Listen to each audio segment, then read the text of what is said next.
Hello, hello.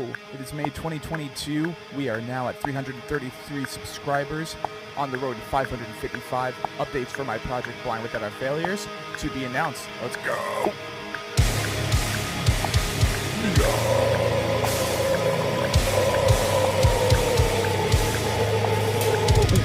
Welcome to the Sean Cross channel, where we host the Anatomy Podcast, new episodes down below, and under the skin.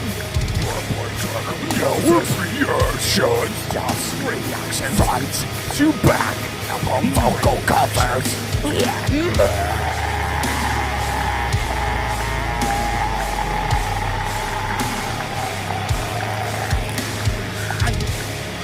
Thank you all for participating, liking, commenting, and subscribing.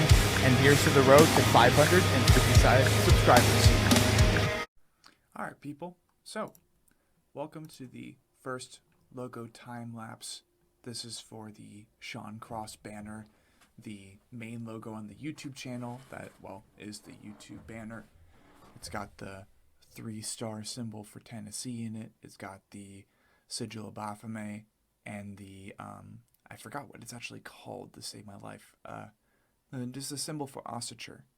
But wanted to go ahead and have this be the very first logo time-lapse I record.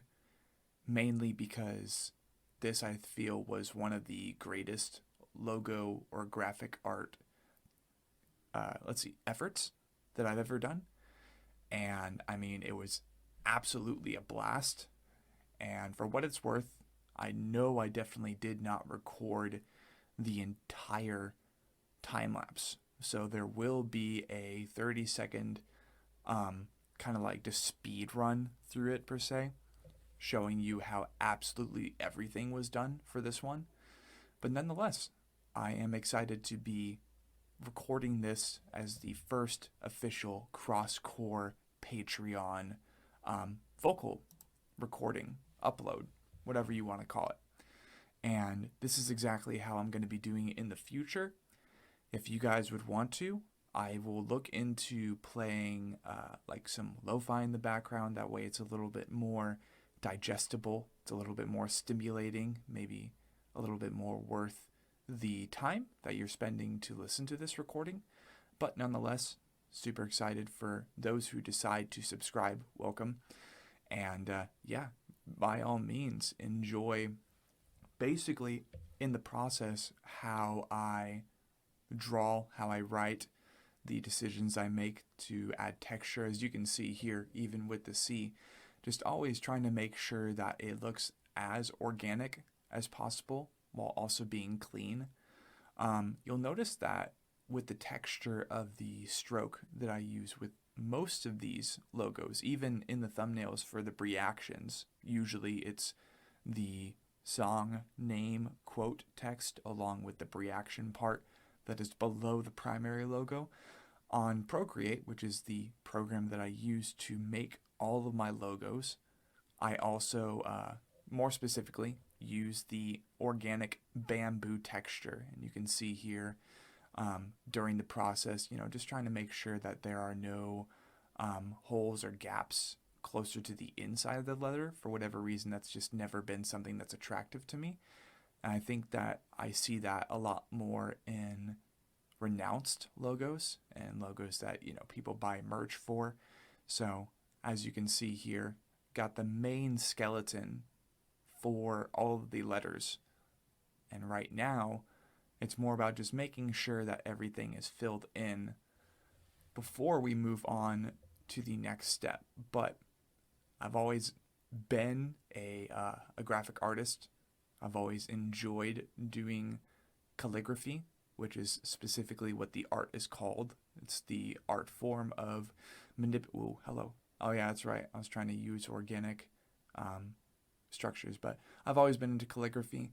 And this right here, to say the least, this was me experimenting with just different, more strictly and just deliberately organic textures. I was trying to see, like, what about putting some basically some leaf flower textures, because very much inspired by a lot of the messy but digestible calligraphy in the black metal scene.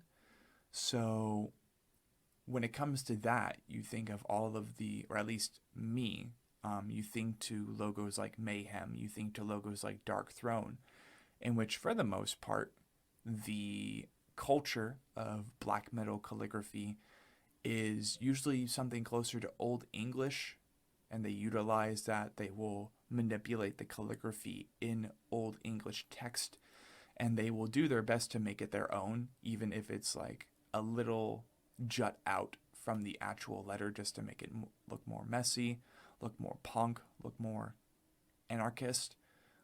But without a doubt, with this logo, I was trying to make sure that it stands out. And you can see here, I'm trying to jut out a little bit, as I said before, because this is something I definitely enjoy doing. Just making sure to add a little bit more character to it. And of course, I'm a sucker for symmetry, but that wasn't really working at the time when I was working on this, when I was developing the textures and the final touches for this. I've always been a fan of smears, and I think that's why when I was younger, I actually was trying to get into painting, and I did it for a little bit, because I've been doing art, drawing, sketching as long as I can remember. Actually, even before what I can remember. For whatever reason, it's always been something that's stuck with me. And I think that's why going into the near future, it will be really fun to continue diving into sketching and then translating that into even single artwork. As you can see here, I'm kind of testing out different brushes, seeing if any of them really work for this. And as you can see, I'm like, nah, not really, because it still has that gapping in the middle. And it's not like we're doing graffiti, but that was the first clip, actually. So let's go ahead and move on to the next clip. This one is only 18 minutes, so actually the shortest real-time time-lapse that I've ever done. But with this one, I've added the symbol for ossature with all the runes, and I've added the sigil of Baphomet. And now I am more or less looking into like how things are going to look when they're just really sticking out, and what I call tree branch texture, or just getting the branches to kind of just jut out, do their own thing, as if they've been there for a little bit, had some time to develop, had some time to prosper, and really just make a name for themselves out in this little artificial space. Because for whatever reason, with all of my favorite deathcore logos for deathcore bands, that being the Luciferus Enterprise Earth Cycle logo, which was actually the same guy, the same artist who made the Blind Without Our Failures logo that you guys will be seeing soon. For like, I don't even know how he did what he did, except a guess, which would be just a lot of time. He put a lot of time into the texture.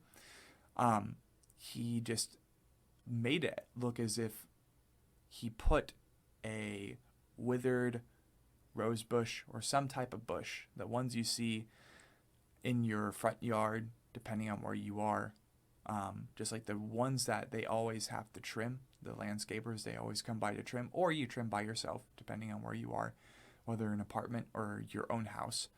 But yeah, that really inspired me, and I've been implementing it into my logos since the absolute beginning, guaranteed. And as a precursor, predating that of this logo, the Sean Cross banner logo, I've actually been doing death metal logos and non-legible logos since I was in junior high. And I started out with MS Paint, and I'm actually really, really surprised on the efforts of all that I did for the logos. I did a logo for a band called Straight Jacket Daycare, which was supposed to be not a tribute band, but definitely a band that contributed and aspired to be like Suicide Silence. And I would say that right on the nose, there's a helicopter in the background. The Stray Jacket Daycare logo was actually very comparable to that of the original, almost thorn texture, Suicide Silence logo that they had. And that was during the first EP. That was before the cleansing. That was before No Time to Bleed. So that logo, if you guys remember how that one looked. But as you can see right here with the R, I've been experimenting a little bit. I'm trying to figure out, like, where should these thorns go? Like, how far should they actually be jutting out? And I think that's actually the most entertaining part of making logos, participating in calligraphy, is that when you are done with the skeletal structure, whether you do something like this, that's more or less just a thicker opacity. No, not opacity. A thicker percentage of a texture brush. Then you get to move on to the drip, or the thorns, or the talons. All these various organic textures and shapes and curves. Always I've been fascinated by it. So with the R, for whatever reason, this was the first letter I did. I was just like, okay, why don't we go ahead and start just using the edge as if it is the root of a tree. And well, from the trunk, that's a better word, you start branching out. Because over time, any tree just starts kind of wilding out, and it starts growing and trying to reach out into the world, trying to get as much of that water as possible so it can grow the leaves. And that's evidently been fascinating to me. So here we are, and for whatever reason, it seems that I retracted. I'm like, nah, that doesn't feel right. Like, we're on the right track for sure. So I think this is actually a place where I stopped for a little bit. Oh yeah, okay. Don't know what's going on. Okay. So now, as we skip over, and I'll do my best to edit this, we actually are starting with the N. And I think the reason I was doing that is to see how I would like the texture if the branches were kind of reaching over to the 3 sigils on the bottom of the logo. I can't really see what's going on, so I think I might have been just fixing a couple details and trying to decide what I wanted to do. So I'm actually not sure what's going on right now. Okay. Yeah, it seems that I stopped for a little bit again, but here we go. Getting the first couple little thorns branched out from the logo itself, but retracting that once again. And I think with this one, it was really about deciding how and where I was going to branch out, per se. We will be right back, though. Alright, people. Sorry about that. Back from water break. Definitely cannot operate on doing what is, well... Oh, look at that. That's cool. Okay, yeah. So, as you guys can see right now in the time lapse, I was like, okay, something's not going right. I need inspiration. So I immediately just searched up black metal logos and nihilistic misanthropy? Yeah, misanthropy. I found this logo and I'm like, okay, so gears turning. Let's see what we can do. But yeah, definitely do not, for those out there who are looking to start a podcast or anything like that, absolutely do not try to conduct the session without drinking some water first, because that will mess you up. And you will find yourself hoarse in absolutely no time whatsoever.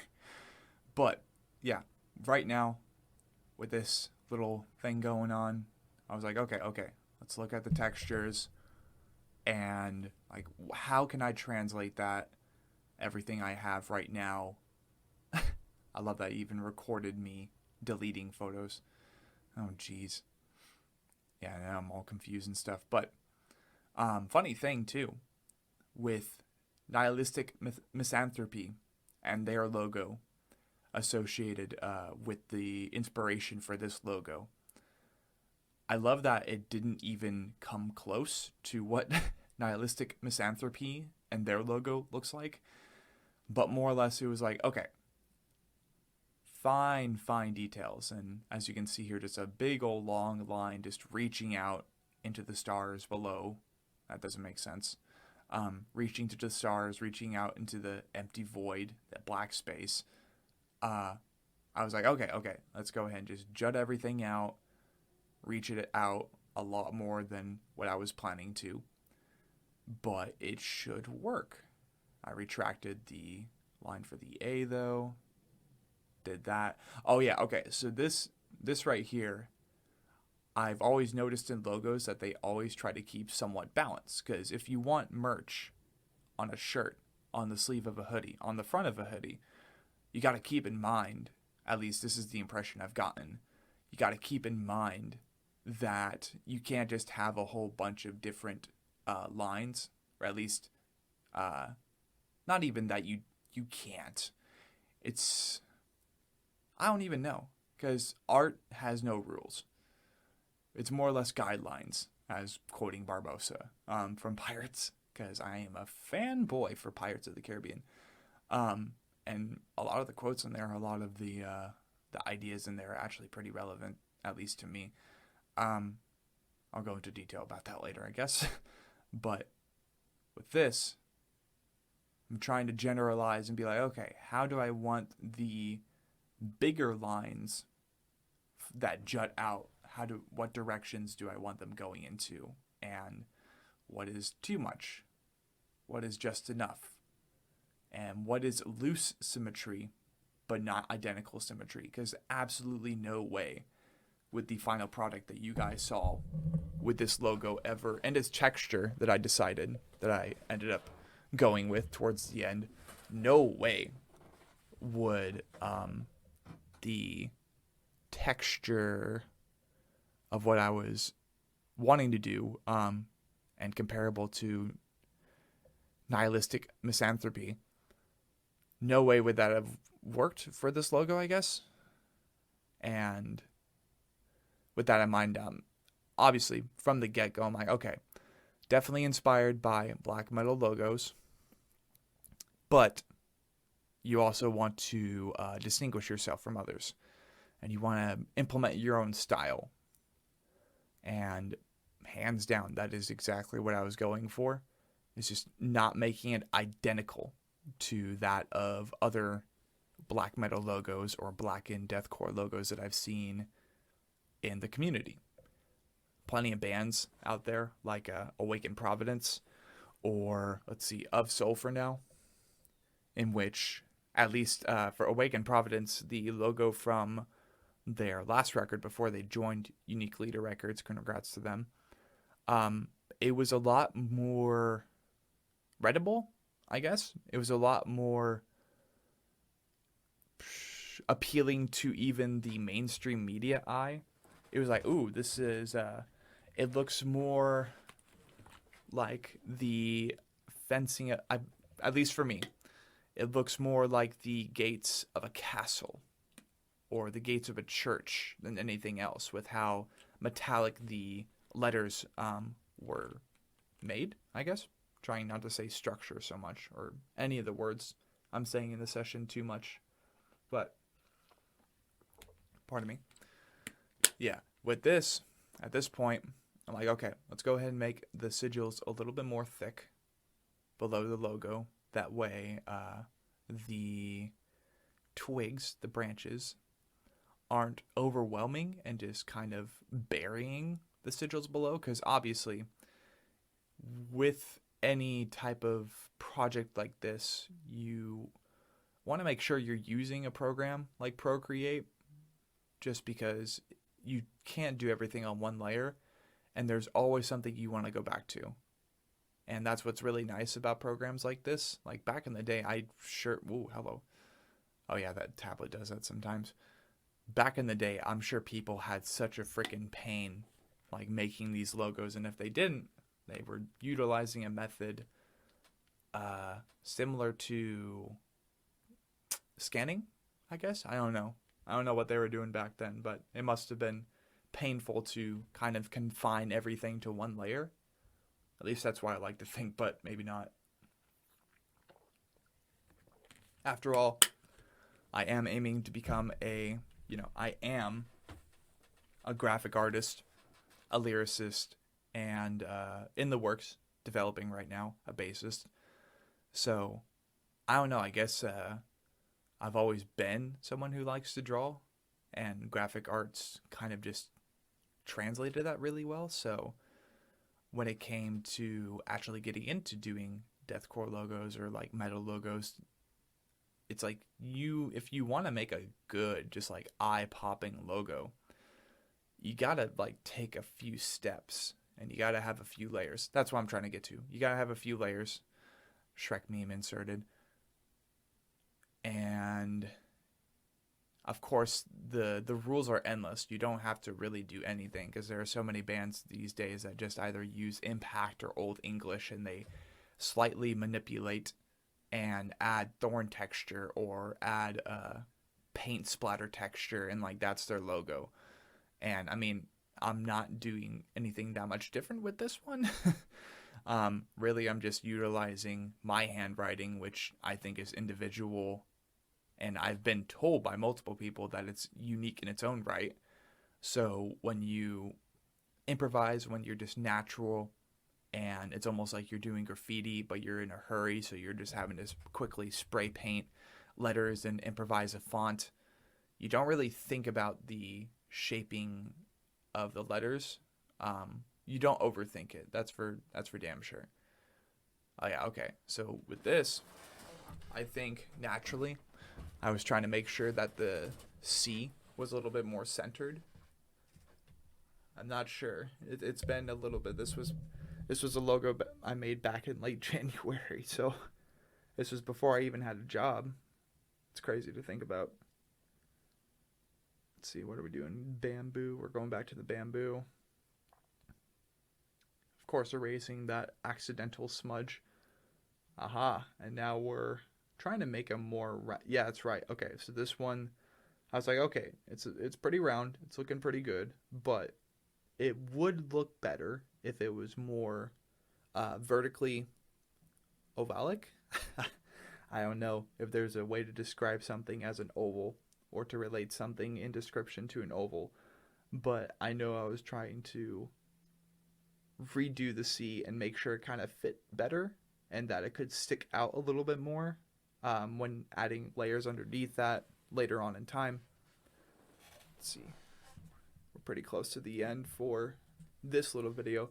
And again, I'll do apologies, folks, for this only being a 2-clip logo time-lapse. But of course, I will be doing as well the 30-second speed run or whatever it is, because by all means, this was a really, really fun logo to work on. And I'm really proud that I did this and put it on the front cover, because I had noticed at that time that other reacting YouTubers, such as Hardcore Keem and even Randiness, like they have their own they still do. They have their own logos now that they just kind of introduce and pop up in their channel intros. And I'm like, you know what? I want to do that too. So definitely shout out to them. I wasn't the first to do it. I thought I was at least going to be the second though. And then, or at least the second that people would notice. And then right after that, Hardcore Keem got one cooked up for him. And I'm like, well, fuck, there goes the competition. But let's see. I think at this point, I stopped with with the main clip. Yeah, okay. So in that case, now we move on to the 30-second montage. Hello. All right, people. Welcome to the 10-minute montage for the entire logo. So right off the bat, we started with the Tennessee, and it was originally going to be like Sean Cross established 2022 with the Tennessee logo, of course, but in the end, I decided not to do that for specific reasons. So, as we went over, The first part, the most important part to me, is just getting the skeleton established, but we got that done pretty easily because I just enjoy the font that I do, and I think it's very, oh yeah, there's a little notification. Um, it's something I definitely enjoy doing, and I've always been appraised for the way that I write, so that was like a good start. Here's me kind of carving out the ossature sigil, the little symbol. I forgot what it's called. I still don't know what it's called. But next step was what we went over before. More or less just trying to get all of the branches figured out, seeing what we wanted to do with that. We were very indecisive at first, but then getting the lines figured out as far as like where I wanted the major branches to go, with the little branches going off of that, branching off of that. And then we just went right to town. And we started with the C, decided to do cross first, and made plenty of lines. That was one thing we definitely did do. Was, I mean, no shit. It's mainly branches and all this other stuff. So of course, but yeah, this was like really where the fun began for me per se. It was just really the coolest part about making a death metal logo or a deathcore logo or a black metal logo, whatever you want to call it, is just getting all these extra little details figured out. And as you can see up here with the R, it was definitely a web. I was trying to implement some webs as well as what almost seems like walking cactus branches and like little thorns and spikes sticking out, like, almost like hair. It's crazy. But figuring out all the elaborate details of how these lines were going to go. And I was actually, this was before I came up with the main kind of draw in that I think helps distinguish this logo, single, uh, not plural. You get what I mean. The thing that helped distinguish this logo from other logos that I've seen, period, and just the method of doing it. Like, in the end, I ended up doing it on accident, but yeah, definitely a lot more thorns going on, a lot more bristles, a lot more branches, even some roots drooping down. And then, yeah, I could easily compare the texture of this overall to a cholla. That's what I was trying to figure out the name for. Not a walking cactus, but I think they're actually the same thing, so oops. But almost the texture of a cholla, because you can see very, very firm and fleshed out, very just not hollow. Not hollow trunk going on here. But yeah, as you can see, then I decided to zoom in, kind of make the thorns more round. So definitely cactus texture here going on. In the beginning, I was aiming for more of like a tree root or tree trunk, but I was like, you know what? This actually works a lot better for whatever reason. So I rounded out all of these little thorns. And I even like added that little stray one. It's just like, whoa, what is that one doing? I went like detailed, and I am really proud of how much time I ended up putting into this.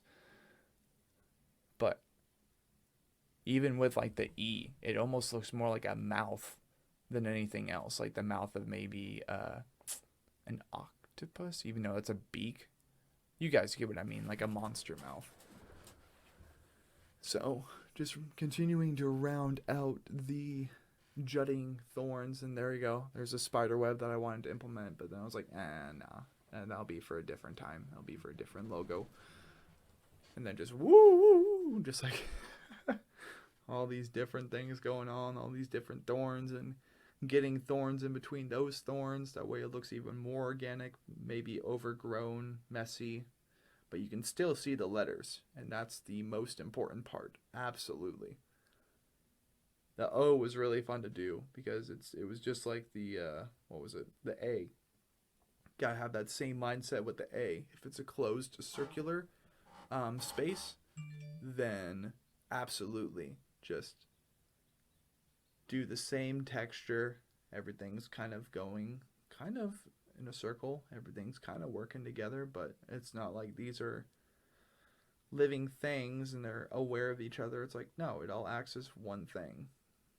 And this was me trying to, yeah, that was a quick little thing. I'm like, what if I made it even more just deathcore? But then, that level of symmetry was not necessary for this logo. So I was like, let's continue doing our thing. This is what feels right. No reason to fight what feels right. And like, look at all that. Just look how much there is going on. You know what I mean? It looks great. So yeah, with the S, the bigger S on the right, it's like give it plenty of space for sure, and then start carving out, because this is where, yeah, and see, boom, freaking, I think this is actually the coolest thing I did. And I remember taking a moment and I'm like, whoa, did I just do this? Did I just figure this out? And with that, like, look at that. That's just, I don't know, something about it is really nice. And it's also really just edgy. This could be on except for maybe the blue, which I actually love the blue, and that's really the final touch that my roommate suggested, was actually putting blue behind the logo instead of black, and then having a blank space. Like, I don't know. I think it worked out really, really well. And just like, look at all that fine detail, all those fine curves, the fine edges, and then just kind of giving that little blue background to it. Like, hey, this is not malicious. This is like just for fun or something. I don't know. Just to kind of reflect the personality of the persona of Sean Cross, me. Like, look at all that. It just flows. And I also got inspired. I will not say this is absolutely original. And I'm not sure how many bands have been doing it, and I don't know for how long. But I actually got inspired to do that blue background, the blue shadow, the blue layer under everything else, from the Left Hand Path Mental Cruelty hoodie that I got in the mail. I absolutely love the way that they did that, and I'm not sure how long bands have been doing that, or if they've been doing that for a long time in the slam scene, but I'm actually like really, really intrigued. And this obviously is that was a lot more exaggerated and a lot more just present and just, let's see, what's a good word for it? It's a lot more in your face, bold and bright than what Mental Cruelty did on their hoodie, but I still think it works pretty well. And I mean, even after all that, this is when I was like, okay, let's go ahead and make a logo for the Patreon now. Let's see what we can do. Let's see how we can implement this into the main channel's banner logo, because that would be super cool. And I try to bounce around a little bit, as you can see. I started with this little word, and I'm like, that doesn't really look right. It does, but it doesn't. So then I try to utilize symmetry, just absolute deathcore symmetry, despite the aesthetic not really lining up with the main banner logo. And I'm like, okay, let's see if we can utilize the deathcore symmetry aesthetic, and how close can we get to implementing this into the logo. And I would say I got pretty close, but definitely not close enough. Like, so much more needed to be done, and that's why it ended up being its own logo, which that shall be unveiled, if it isn't already, on the Patreon banner itself. That will be unveiled here pretty soon in a separate video. I will be at the very least recording the montage for that, so that should be fun. But yeah, as you can see, I changed the word to Sean Cross Corps instead, because I was like, ooh, what if it wasn't like a military course or corpse or corps, because it's really just pronounced core. And I try to implement the cross, of course, into it, not the main branding cross, but the other one, of course. And that didn't work, so then I was like, okay, let's go ahead and make a whole